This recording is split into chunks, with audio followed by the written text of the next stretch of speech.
Dan pemirsa, Anda masih bergabung bersama kami di Breaking News. Saat ini kita akan mendengarkan tanggapan dari Jaksa Penuntut Umum atas nota keberatan yang diajukan oleh tim penasehat hukum dari Ferdy Sambo.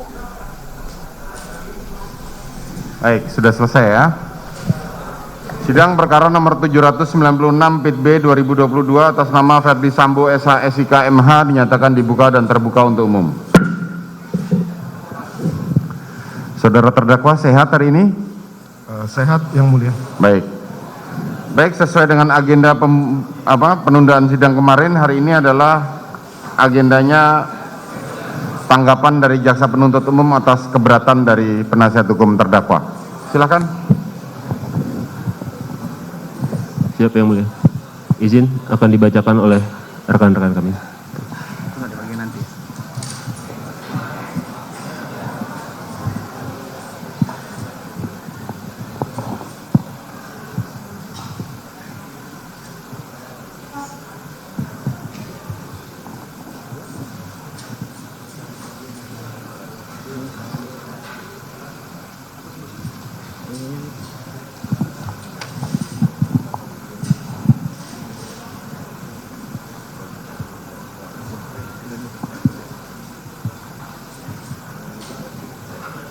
Baik, terima kasih majelis.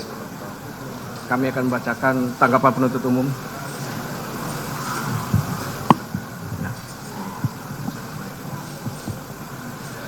Di sini.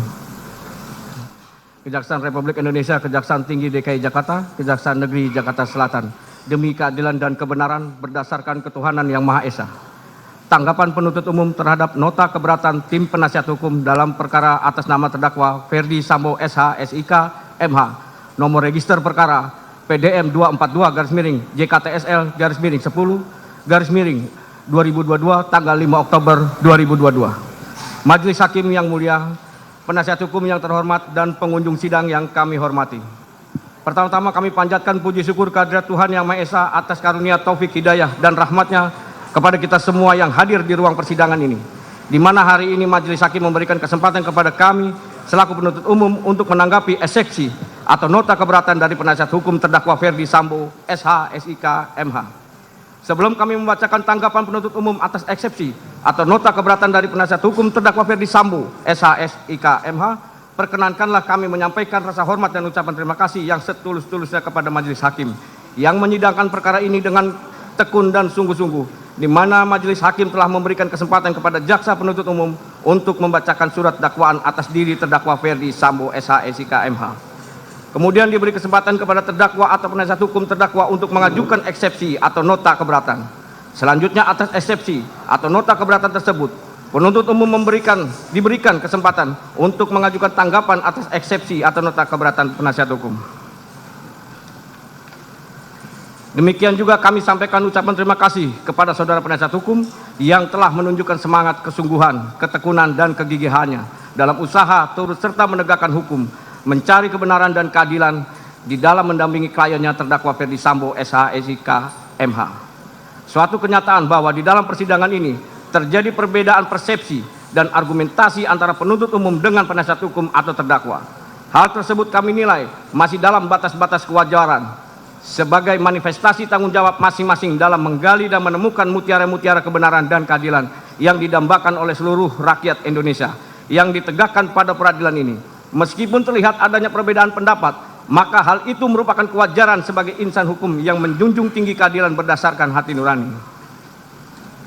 Bahwa bertitik tolak dari pemikiran itulah tanggapan penuntut umum ini kami susun untuk menanggapi eksepsi atau nota keberatan dari penasihat hukum dari terdakwa Ferdy Sambo atas eksepsi atau nota keberatan yang telah dibacakan di muka persidangan ini pada hari Senin tanggal 17 Oktober 2022 pada pokoknya memohon sebagai berikut.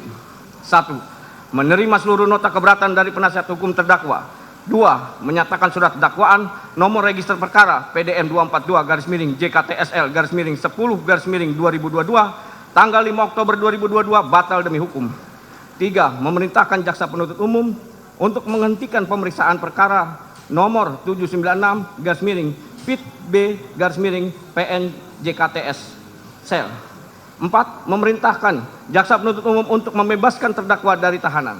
5. Memulihkan nama baik, harkat dan martabat terdakwa dengan segala akibat hukumnya. 6. Membebankan biaya perkara kepada negara. Atas permohonan penasihat hukum terdakwa tersebut, berdasarkan alasan keberatan karena terdapat kekeliruan surat dakwaan yang diajukan oleh jaksa penuntut umum antara lain: 1. Kronologis peristiwa yang kami susun berdasarkan informasi dari pokok perkara yang kami terima dari jaksa penuntut umum. 2. Ringkasan surat dakwaan yang tidak menguraikan peristiwa secara utuh. Antara lain, surat dakwaan tidak menguraikan rangkaian peristiwa yang terjadi di rumah Magelang. Bahkan terdapat uraian dakwaan yang hanya bersandar pada satu keterangan saksi tanpa mempertimbangkan keterangan saksi lain. 3. Surat dakwaan disusun oleh jaksa penuntut umum dengan tidak hati-hati dan menyimpang dari hasil penyidikan serta tidak memenuhi syarat material. Sebagaimana telah kami jelaskan mengenai ketentuan perumusan dakwaan secara singkat dalam poin 4 ketentuan perumusan dakwaan, sehingga surat dakwaan berdasarkan pasal 143 KUHP harus dinyatakan batal demi hukum.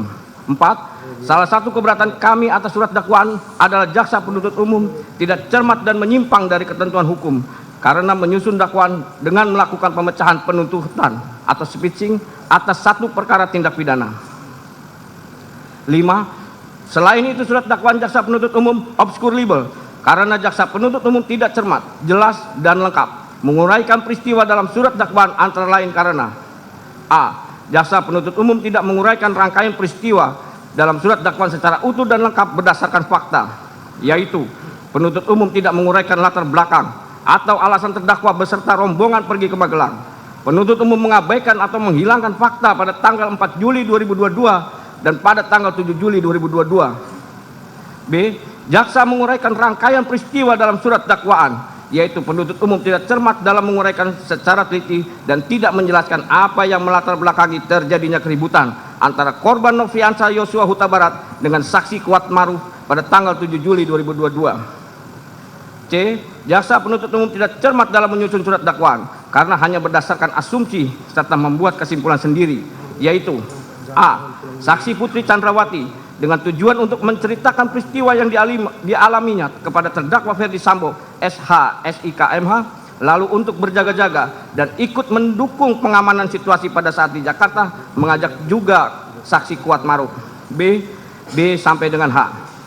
D. Surat dakwaan jaksa penuntut umum tidak terang atau obskur libel karena hanya didasarkan pada satu keterangan saksi Richard Eliezer Budiang Lumiu, yaitu: A. Putri Chandrawati yang langsung keluar dari kamarnya menuju sofa dan duduk di samping saksi Ferdi Sambo SH SIK MH sehingga ikut terlibat dalam pembicaraan antara Ferdi Sambo SH SIK MH dan saksi Richard Eliezer Budiang Lumiu. B sampai dengan H. E. Jaksa penuntut umum tidak cermat dalam menguraikan rangkaian peristiwa dalam surat dakwaan karena telah mengabaikan fakta yang sesungguhnya, yaitu pada faktanya berdasarkan keterangan BAP Ricky Rijal Wibowo dan Kuat Maruf menjelaskan bahwa skenario tersebut disampaikan pada saat Ricky Rijal Wibowo, Kuat Maruf, dan Richard Eliezer Budiang Lumiu bertemu dengan Ferdi Sambo di bilik ruang pemeriksaan propos setelah terjadinya penembakan terjadi, bukan pada saat di lantai 3 rumah Jalan Saguling. F. Surat dakwaan jaksa penuntut umum tidak cermat, tidak jelas, dan tidak lengkap karena tidak menegaskan bentuk penyertaan terdakwa. Tanggapan Majelis Hakim yang mulia, saudara penasihat hukum yang terhormat, dan pengunjung sidang yang kami hormati. Eksepsi atau nota keberatan yang dibacakan oleh penasihat hukum terdakwa Ferdi Sambo tertanggal 17 Oktober 2022, kami jaksa penuntut umum setelah mendengar, membaca, dan mempelajari eksepsi atau nota keberatan dari penasihat hukum tersebut, kami menanggapinya sebagai berikut. Dakwaan mempunyai suatu aturan ketentuan yang diatur dalam pasal 143 ayat 2 KUHP yang berbunyi: penuntut umum membuat surat dakwaan yang diberi tanggal dan ditandatangani serta berisi: A. Nama lengkap, tempat lahir, umur atau tanggal lahir, jenis kelamin, kebangsaan, tempat tinggal, agama, dan pekerjaan tersangka. B. Uraian secara cermat, jelas, dan lengkap mengenai tindak pidana yang didakwakan dengan menyebutkan waktu dan tempat tindak pidana itu dilakukan. Meskipun undang-undang menghendaki perumusan secara cermat, jelas, dan lengkap, akan tetapi KUHP sendiri tidak mengatur bagaimana suatu uraian tindak pidana dalam surat dakwaan itu dikatakan telah cermat, telah jelas dan telah lengkap, atau belum, atau tidak cermat, tidak jelas, atau kabur, dan tidak lengkap. Dalam prakteknya, syarat-syarat yang berkaitan dengan formalitas identitas lengkap terdakwa disebut syarat formil. Sedangkan syarat yang berkaitan isi materi dakwaan dalam kurung uraian tentang tindak pidana didakwakan dan waktu serta tempat tindak pidana dilakukan disebut syarat material. Bahwa untuk memahami secara mendalam tindak pidana yang didakwakan itu memenuhi syarat material sebagaimana ditentukan pasal 143 ayat 2 KUHP adalah a. Rumusan tindak pidana, uraian unsur-unsurnya pada uraian fakta-fakta perbuatan terdakwa. B. Uraian tindak pidana secara sistematis kronologis.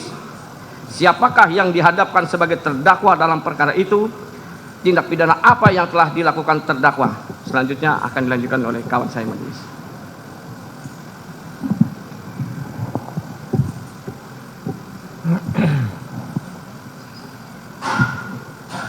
Kapan dan di mana tindak pidana itu dilakukan terdakwa? Bagaimana terdakwa melakukan tindak pidana itu dalam kurung modus operandi? Apa yang dipergunakan yang menjadi sasaran dan yang dihasilkan tindak pidana itu? Motivasi apa yang telah mendorong terdakwa untuk melakukan tindak pidana itu? Benar hak terdakwa dirugikan untuk melakukan pembelaan diri? Surat dakwaan tidak jelas dan tidak lengkap memuat elemen atau unsur-unsur tindak pidana yang didakwakan, atau isi rumusan surat dakwaan antara yang satu dengan yang lain saling bertentangan, atau surat dakwaan tidak merinci secara jelas bagaimana tindak pidana dilakukan terdakwa, atau surat dakwaan tidak mencantumkan secara jelas waktu dan tempat tindak pidana dilakukan. Berdasarkan uraian di atas, maka dapat disimpulkan bahwa tujuan utama surat dakwaan itu adalah untuk menetapkan secara konkret atau nyata tentang orang tertentu yang telah melakukan perbuatan tertentu pada waktu dan tempat yang tertentu pula. Sehingga kalau sudah terpenuhi tujuan utama surat dakwaan, maka dakwaan tersebut tidak dapat dikatakan batal demi hukum. Bahwa sebelum menanggapi eksepsi atau nota keberatan penasihat hukum, terdakwa terlebih dahulu penuntut umum menguraikan hal-hal sebagai berikut. Menurut pasal 156 ayat 1 KUHP, jenis keberatan ada 3 macam, diantaranya adalah sebagai berikut. 1. Pengadilan tidak berwenang mengadili perkara keberatan tentang wewenang pengadilan tersebut adalah berkenaan dengan kompetensi dari pengadilan tersebut, yakni kompetensi absolut dan kompetensi relatif. 2. Surat dakwaan tidak dapat diterima pada umumnya didasarkan atas kewenangan menuntut dari penuntut umum apabila wewenang penuntut dalam menuntut suatu tindak pidana sudah hapus, sebagaimana pasal 75 KUHP. Orang yang mengadukan pengaduan berhak menarik kembali dalam waktu 3 bulan setelah pengaduan diajukan. Menurut pasal tersebut, apabila suatu tindak pidana aduan di mana pengadu telah menarik kembali aduannya, namun tindak pidana tersebut dilimpahkan ke pengadilan oleh penuntut umum untuk disidangkan. Dalam hal tersebut, terdakwa atau penasihat hukumnya dapat mengajukan keberatan bahwa surat dakwaan tidak dapat diterima dengan alasan bahwa aduan telah ditarik kembali, dan menurut pasal 75 KUHP, kewenangan penuntut umum telah hapus. Pasal 76 KUHP yang biasa disebut nebis in idem. Pasal 78 KUHP yang biasa disebut daluarsa. Surat dakwaan yang didakwaan oleh penuntut umum bukan perkara pidana tetapi perkara perdata. Surat dakwaan harus dibatalkan sebagaimana pasal 143 ayat 2 dan 3 KUHP. Apabila surat dakwaan yang dibuat oleh penuntut umum tidak memenuhi syarat material yang dimuat dalam pasal 143 ayat 2 B KUHP, adalah batal demi hukum. Sedangkan surat dakwaan yang tidak memenuhi syarat formil sebagaimana diatur dalam pasal 143 ayat 2A KUHP dapat dibatalkan karena mengakibatkan error in persona. Batas ruang lingkup materi eksepsi tersebut ialah eksepsi hanya dapat diajukan terhadap dakwaan atau kewenangan pengadilan dalam kurung kompetensi mengadili. Jadi dengan demikian eksepsi hanya boleh diajukan terhadap hal-hal yang bersifat prosesual eksepsi dan tidak diperkenankan menyentuh materi pokok perkara yang akan diperiksa di sidang pengadilan yang bersangkutan. Dengan perkataan lain, eksepsi hanya ditujukan kepada aspek formil yang berkaitan dengan penuntutan atau pemeriksaan perkara tersebut oleh pengadilan, sedangkan aspek materi perkara tersebut tidak berada dalam lingkup eksepsi. Bahwa sebelum penuntut umum menanggapi eksepsi atau nota keberatan terhadap dalil yang dikemukakan oleh penasihat hukum terdakwa Ferdi Sambo SH SIK MH, terlebih dahulu kami menanggapi dalil yang menyatakan hal-hal prinsip terhadap deklarasi hak asasi manusia sebagaimana pasal 7 dan pasal 14 ayat 1 Kovenan Hak Sipil dan Politik yang telah diratifikasi menjadi undang-undang nomor 12 tahun 2005 tentang pengesahan International Covenant on Civil and Political Right, Covenant Internasional tentang hak-hak sipil dan politik. Pasal 27 ayat 1 Pasal 28D ayat 1 Undang-Undang Dasar NRI 1945, Pasal 7 dan Pasal 8 TAP MPR tahun 1998 tentang hak asasi manusia, Pasal 17 Undang-Undang Nomor 39 tahun 1999 tentang hak asasi manusia. Terhadap dalil tersebut setelah dicermati oleh penuntut umum, dalil tersebut bukan merupakan ruang lingkup dari eksepsi sebagaimana Pasal 156 ayat 1 KUHP, sehingga penuntut umum tidak perlu menanggapi lebih lanjut. Bahwa dalam eksepsi atau nota keberatan penasihat hukum terdakwa Ferdi Sambo, SH, SIK, MH tidak membahas mengenai dakwaan kedua primer Pasal 49 Junto Pasal 33 Nomor 19 tahun 2016 tentang perubahan atas Undang-Undang Nomor 11 tahun 2008 tentang informasi elektronik Junto Pasal 55 ayat 1 ke 1 KUHP. Subsidiar Pasal 48 ayat 1 Junto Pasal 32 Nomor 19 tahun 2016 tentang perubahan atas Undang-Undang Nomor 11 tahun 2008 tentang informasi elektronik Junto Pasal 55 ayat 1 ke 1 KUHP, maka penuntut umum tidak akan menanggapinya lagi. Dalam materi eksepsi atau nota keberatan terdapat dalil lain yang dikemukakan oleh penasihat hukum terdakwa, maka penuntut umum akan menanggapi keberatan penasihat hukum atas nama terdakwa Ferdi Sambo, SH, SIK, MH sebagai berikut. 1. Bahwa terhadap alasan eksepsi atau nota keberatan penasihat terdakwa Ferdi Sambo, SH, SIK, MH mengenai kronologis peristiwa yang kami susun berdasarkan informasi dari pokok perkara yang kami terima dari jaksa penuntut umum setelah penuntut umum mencermati uraian eksepsi atau nota keberatan penasihat hukum terdakwa Ferdi Sambo, SH, SIK, MH, vide halaman 7 sampai dengan halaman 17, jelas dan tegas menguraikan materi pokok perkara yang bukan ruang lingkup dari eksepsi sebagaimana Pasal 156 ayat 1 KUHP, sehingga penuntut umum tidak perlu menanggapinya, akan tetapi akan mengungkapkan fakta-fakta hukum tersebut pada saat pembuktian di persidangan. 2. Bahwa terhadap alasan eksepsi atau nota keberatan penasihat terdakwa Ferdi Sambo, SH, SIK, MH mengenai ringkasan surat dakwaan yang tidak menguraikan peristiwa secara utuh, antara lain surat dakwaan tidak menguraikan rangkaian peristiwa yang terjadi di Rumah Magelang, bahkan terdapat uraian dakwaan yang hanya bersandar pada satu keterangan saksi tanpa mempertimbangkan keterangan saksi lain. Setelah penuntut umum mencermati uraian eksepsi atau nota keberatan penasihat hukum terdakwa Ferdi Sambo, SH, SIK, MH dalam kurung vide halaman 18 sampai dengan halaman 26, jelas dan tegas menguraikan materi pokok perkara yang bukan ruang lingkup dari eksepsi sebagaimana Pasal 156 ayat 1 KUHP, sehingga penuntut umum tidak perlu menanggapinya, akan tetapi akan mengungkapkan fakta-fakta hukum tersebut pada saat pembuktian di persidangan. 3.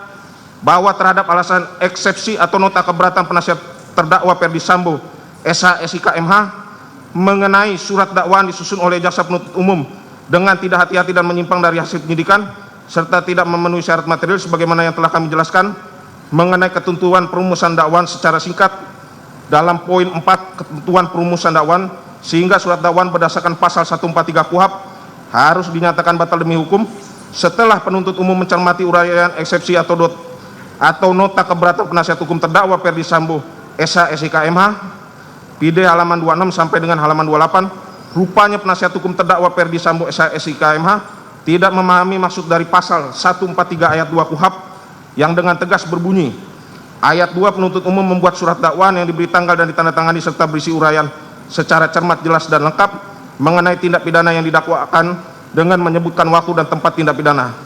Bahwa apabila dilihat dari rumusan Pasal 143 ayat 2 KUHP tersebut di atas jelas dan tegas dalam surat dakwaan atas nama terdakwa Ferdi Sambo, SH, SIK, MH. Selanjutnya akan dilanjutkan oleh kawan saya.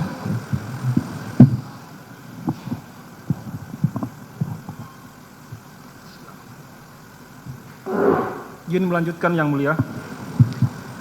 Nomor register perkara PDM 242-JKTSL-10-2022 tanggal 5 Oktober 2022 telah tersusun secara sistematis, jelas dan tegas di akhir surat dakwaan tertanggal 5 Oktober 2022 dan ditandatangani oleh penuntut umum atas nama Rudi Irmawan, Sarjana Hukum, Magister Hukum.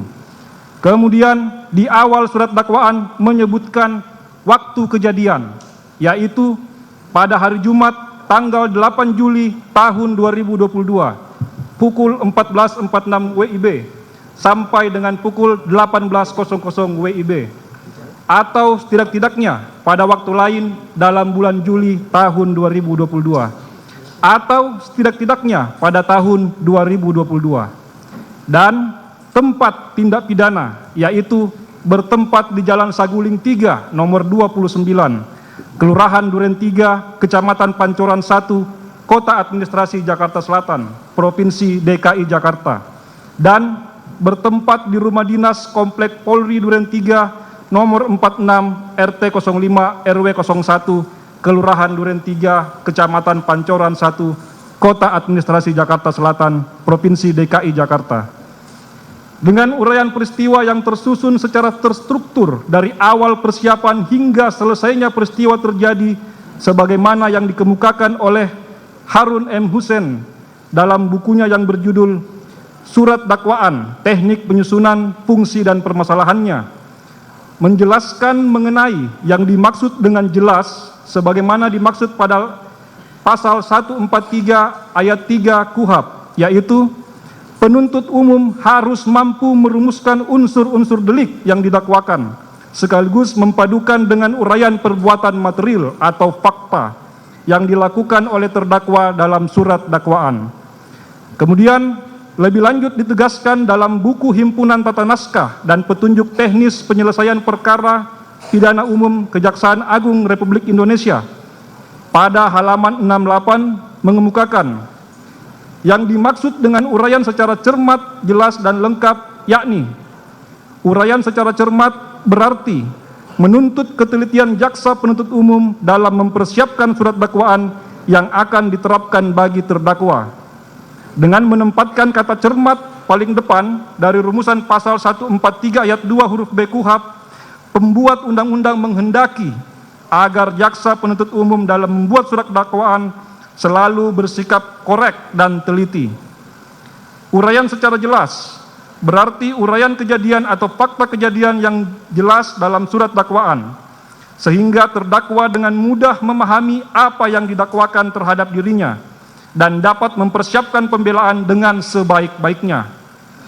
Uraian secara lengkap berarti surat dakwaan itu memuat semua unsur atau elemen tindak pidana yang didakwakan. Unsur-unsur tersebut terlukis di dalam uraian fakta kejadian yang dituangkan dalam surat dakwaan. 4.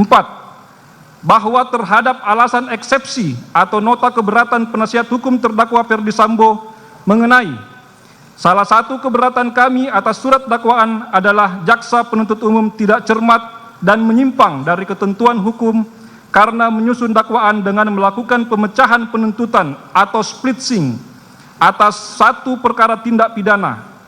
Setelah penuntut umum mencermati uraian eksepsi atau nota keberatan penasihat hukum terdakwa Ferdi Sambo, video halaman 28 sampai dengan halaman 33, keberatan penasihat hukum terdakwa keliru dalam memahami splitsing atau pemisahan berkas perkara sebagaimana pasal 142 KUHP yang berbunyi, dalam hal penuntut umum menerima satu berkas perkara yang memuat beberapa tindak pidana yang dilakukan oleh beberapa orang tersangka yang tidak termasuk dalam ketentuan pasal 141 KUHP, penuntut umum dapat melakukan penuntutan terhadap masing-masing terdakwa secara terpisah. Bahwa berdasarkan ketentuan pasal 142 KUHP tersebut, perkara atas nama terdakwa Ferdi Sambo tidak termasuk perkara yang harus digabungkan karena dari beberapa terdakwa dalam peristiwa pidana tersebut mempunyai peranan yang berdiri sendiri. Hal tersebut sejalan dengan pandangan Yahya Rahab dalam bukunya Pembahasan dan Permasalahan dan Penerapan KUHP, Penyidikan dan Penuntutan, halaman 442. Pemecahan berkas perkara ini dulu disebut splitsing, memecah satu berkas perkara menjadi dua atau lebih, a split trial. Lebih lanjut dijelaskan oleh Yahya Rahab bahwa pada dasarnya pemecahan berkas perkara terjadi disebabkan faktor pelaku tindak pidana terdiri dari beberapa orang. Apabila terdakwa terdiri dari beberapa kebijaksanaan untuk memecahkan berkas perkara menjadi beberapa berkas sesuai jumlah terdakwa, sehingga a. berkas yang semula diterima penuntut umum dari penyidik dipecah menjadi dua atau beberapa berkas perkara. B. Pemecahan dilakukan apabila yang menjadi terdakwa dalam perkara tersebut terdiri dari beberapa orang. Dengan pemecahan berkas perkara dimaksud masing-masing terdakwa didakwa dalam surat dakwaan yang berdiri sendiri atau satu dengan yang lain. C. Pemeriksaan perkara dalam pemecahan berkas perkara tidak lagi dilakukan bersamaan dalam satu persidangan. Masing-masing terdakwa diperiksa dalam persidangan yang berbeda. D. Pada umumnya, pemecahan berkas perkara menjadi penting apabila dalam perkara tersebut kurang bukti dan kesaksian. Yahya Harahap mengemukakan pemecahan berkas perkara menjadi berkas yang berdiri sendiri dimaksudkan untuk menempatkan para terdakwa masing-masing menjadi saksi timbal balik di antara sesama mereka.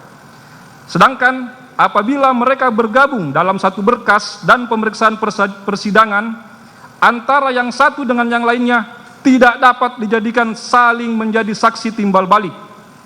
Bahwa lebih lanjut dengan pertimbangan dalam kasus sebagai terdakwa, keterangannya hanya berlaku untuk dirinya sendiri, sesuai ketentuan pasal 189 ayat 3 KUHP.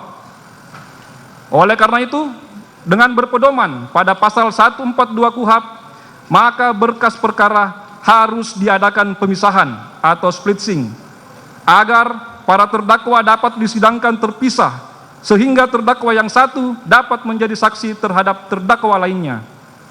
Bahwa jurisprudensi yang diikuti selama ini masih mengakui saksi mahkota sebagai alat bukti, sebagaimana putusan Mahkamah Agung nomor 1986/PIT/1989 tanggal 2 Maret 1990 yang menyatakan bahwa jaksa penuntut umum diperbolehkan oleh undang-undang mengajukan teman terdakwa yang ikut serta melakukan pembuatan pidana tersebut sebagai saksi di persidangan pengadilan negeri, dengan syarat bahwa saksi ini kedudukannya sebagai terdakwa. 5. Bahwa terhadap alasan eksepsi atau nota keberatan penasihat hukum terdakwa Ferdi Sambo mengenai selain itu surat dakwaan jaksa penuntut umum obskur libel karena jaksa penuntut umum tidak cermat, jelas dan lengkap menguraikan peristiwa dalam surat dakwaan, antara lain karena a. Jaksa penuntut umum tidak menguraikan rangkaian peristiwa dalam surat dakwaan secara utuh dan lengkap berdasarkan fakta, yaitu penuntut umum tidak menguraikan latar belakang atau alasan terdakwa beserta rombongan pergi ke Magelang. Penuntut umum mengabaikan atau menghilangkan fakta pada tanggal 4 Juli 2022 dan pada tanggal 7 Juli 2022. B. Jaksa menguraikan rangkaian peristiwa dalam surat dakwaan, yaitu penuntut umum tidak cermat dalam menguraikan secara teliti dan tidak menjelaskan apa yang melatar belakangi terjadinya keributan antara korban Nofriansah Yosua Huta Barat dan saksi Kuat Ma'ruf pada tanggal 7 Juli 2022. C. Jaksa penuntut umum tidak cermat dalam menyusun surat dakwaan karena hanya berdasarkan asumsi serta membuat kesimpulan sendiri, yaitu a. Saksi Putri Chandrawati dengan tujuan untuk menceritakan peristiwa yang dialaminya kepada terdakwa Ferdi Sambo, lalu untuk berjaga-jaga dan ikut mendukung pengamanan situasi pada saat itu di Jakarta, mengajak saksi Kuat Ma'ruf. B sampai dengan H. D. Surat dakwaan jaksa penuntut umum tidak terang atau obskur libel karena hanya didasarkan pada satu keterangan saksi Richard Eliezer Pudiang Lumiu, yaitu a. Putri Chandrawati yang langsung keluar dari kamarnya menuju sofa dan duduk di samping saksi Ferdi Sambo SH, sehingga ikut terlibat dalam pembicaraan antara Ferdi Sambo dan saksi Richard Eliezer Pudiang Lumiu. B. Huruf B sampai dengan huruf H. Setelah penuntut umum mencermati uraian eksepsi atau nota keberatan penasihat hukum terdakwa Ferdi Sambo, vide halaman 33 sampai dengan halaman 46, bahwa dalil keberatan penasihat hukum terdakwa yang dikemukakan pada poin 5 ini merupakan manifestasi dari keseriusan penasihat hukum terdakwa dalam mencermati materi pokok perkara, sehingga menyatakan obskur libel.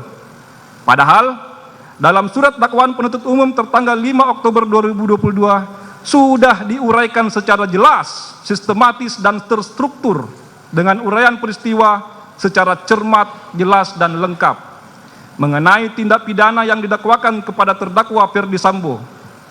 Surat dakwaan tersebut telah nyata diakui secara tegas oleh penasihat hukum terdakwa sebagaimana yang telah diuraikan dalam eksepsi atau nota keberatan pada halaman 7 sampai dengan halaman 9 yang telah membagi menjadi 3 fase peristiwa, antara lain fase rumah saguling diuraikan sebagai berikut. A. Peristiwa tanggal 8 Juli 2022. B. Ferdi Sambo emosional mendengar laporan kejadian kekerasan seksual di Magelang yang dilakukan oleh Nofriansah Yosua Huta Barat kepada Putri Chandrawati, sebagaimana disampaikan oleh Putri Chandrawati kepada Ferdi Sambo di lantai 3. C. Ferdi Sambo memanggil Ricky Rizal Wibowo dan Richard Eliezer Pudihang Lumiu secara terpisah dan bergantian ke lantai 3. Fase rumah duren 3. A. Putri Chandrawati isolasi mandiri di kamar lantai 1. B. Ferdi Sambo secara tiba-tiba menyuruh supir atas nama Prayogi untuk mundur sesaat setelah melewati rumah duren 3. C. Ferdi Sambo hajar cat, namun Richard Eliezer Pudihang Lumiu menembak Nofriansah Yosua Huta Barat. Dari uraian tersebut di atas jelas terlihat penasihat hukum terdakwa Ferdi Sambo tidak memahami uraian yang telah dituangkan dalam surat dakwaan penuntut umum. Maka patutlah kiranya eksepsi atau nota keberatan penasihat hukum terdakwa untuk dikesampingkan. Bahwa terhadap dalil-dalil eksepsi atau nota keberatan yang dikemukakan oleh penasihat hukum terdakwa Ferdi Sambo yang merupakan materi pokok perkara tidak kami tanggapi karena merupakan materi untuk pembuktian pokok perkara. Berdasarkan dalil yang dikemukakan oleh penuntut umum tersebut, maka penuntut umum memohon kepada majelis hakim yang mengadili perkara ini dengan menyatakan: 1. Menolak seluruh dalil eksepsi atau nota keberatan penasihat hukum terdakwa Ferdi Sambo. 2. Menerima surat dakwaan penuntut umum nomor register perkara PDM 242-JKTSL-10-2022 tanggal 5 Oktober 2022 karena telah memenuhi unsur formil dan material. 3. Menyatakan pemeriksaan terdakwa Ferdi Sambo tetap dilanjutkan berdasarkan surat dakwaan nomor register perkara PDM 242 tanggal 5 Oktober 2022. 4. Menyatakan terdakwa Ferdi Sambo tetap berada dalam tahanan. Demikian tanggapan penuntut umum atas eksepsi atau nota keberatan penasihat hukum terdakwa ini yang kami bacakan dan diserahkan dalam sidang hari ini, Kamis tanggal 20 Oktober 2022. Penuntut umum. Terima kasih Yang Mulia. Terima kasih. Baik, tanggapan dari penuntut umum telah dibacakan, maka tiba saatnya untuk putusan selah, dan itu kita akan tunda hari Rabu besok tanggal 26 Oktober bersama-sama dengan terdakwa yang lain. Baik, demikian sidang perkara nomor 796 PIT B 2022 atas nama Ferdi Sambo SH SIK MH dinyatakan ditutup.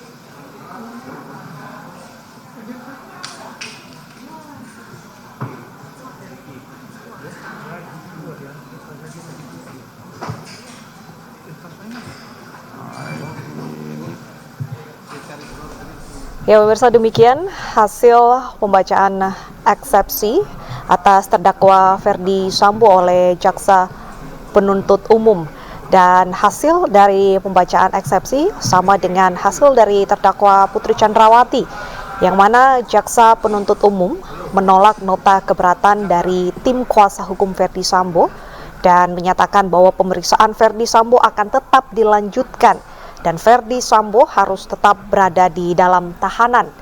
Untuk putusan sela akan ditunda hingga Rabu tanggal 26 Oktober sama dengan sidang putusan sela yang juga akan dijalani oleh terdakwa Putri Chandrawati.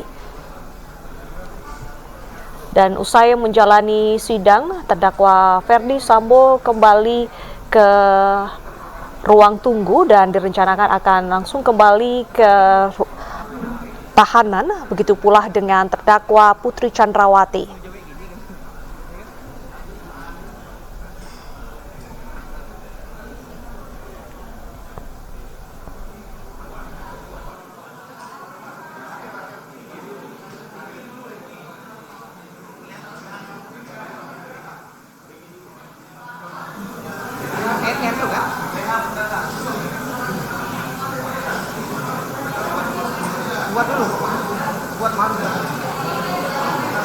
Putri Chandrawati akan dilanjutkan dengan terdakwa lainnya yaitu Kuat Ma'ruf dan juga Riki Rizal.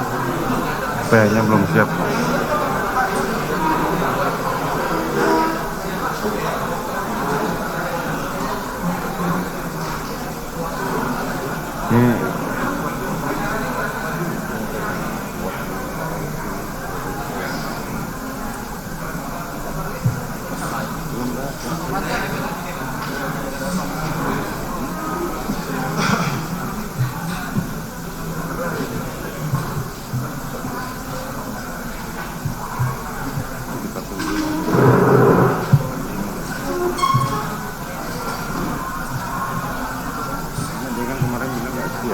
Pemirsa, usai jeda berikut, Breaking News masih akan kembali dengan rekan saya Wilson Purba. Saya Bernadetta Ginting, pamit undur diri. Terima kasih dan selamat menyaksikan acara kami selanjutnya.